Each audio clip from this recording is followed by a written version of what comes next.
Kidlat News Updates. Sa ating mga balita, dismissal ni suspended Bamban Mayor Alice Goo ipinag-utos ng Ombudsman. Aral Law pumasa na sa Senado. Mga atletang Pinoy na lumahok sa Paris 2024 Olympics nakabalik na ng bansa. Ako po si Cesar Soriano, kasama ang buong pwersa ng Kidlat News Channel para ihatid ang nangungunang mga balita sa buong kapuluan.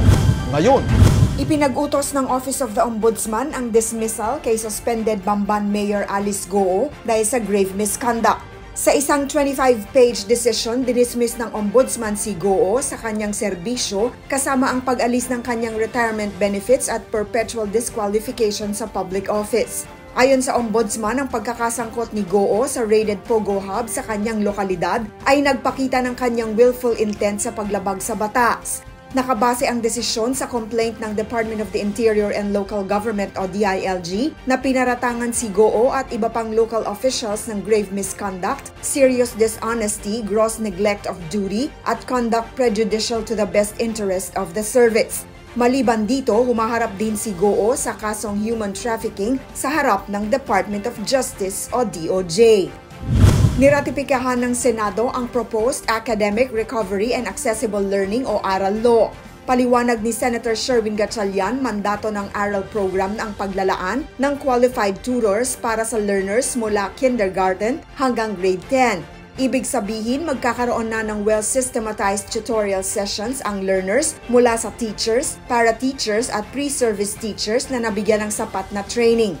Dagdag ni Gatchalian, mahalaga ang proposed law para mabawasan ang potential 10 million peso economic losses sa mga susunod na dekada.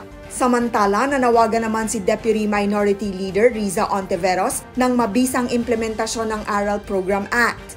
Pinagsabihan ni Ontiveros ang Department of Education o DepEd at iba pang ahensya ng gobyerno na kailangan nilang matiyak na walang learner ang maiiwan kung maisa sa batas ang ARAL Law.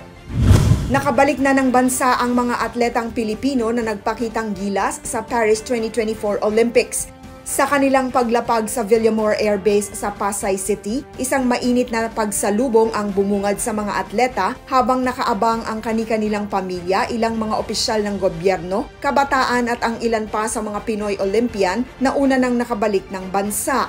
Matapos nito ay dumiretso ang mga atleta sa Malacanang Palace at personal na tinanggap ng First Family sa pangunguna ni Pangulong Ferdinand Marcos Jr. na naghanda ng isang selebrasyon sa Ceremonial Hall.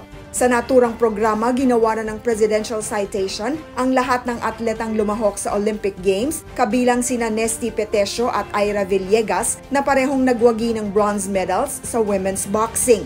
Presidential Medal of Merit naman ang tinanggap ng double gold medalist na si Carlos Yulo na kampiyon sa men's floor exercise at vault events. Ngayong araw nakatakdang lumahok ang mga tinaguriang sports heroes ng bansa sa Grand Homecoming Parade sa Maynila. Para sa Kidlat News Updates, ako si Rosalyn Sinchonco, nag-uulat. At inyo pong natunghayan ang mga headlines sa nakalipas na mga oras. Manatili nakatutok para sa mga susunod na updates at breaking news. Ako po si Cesar Soriano, kasama nyo sa bawat pagputok ng balita.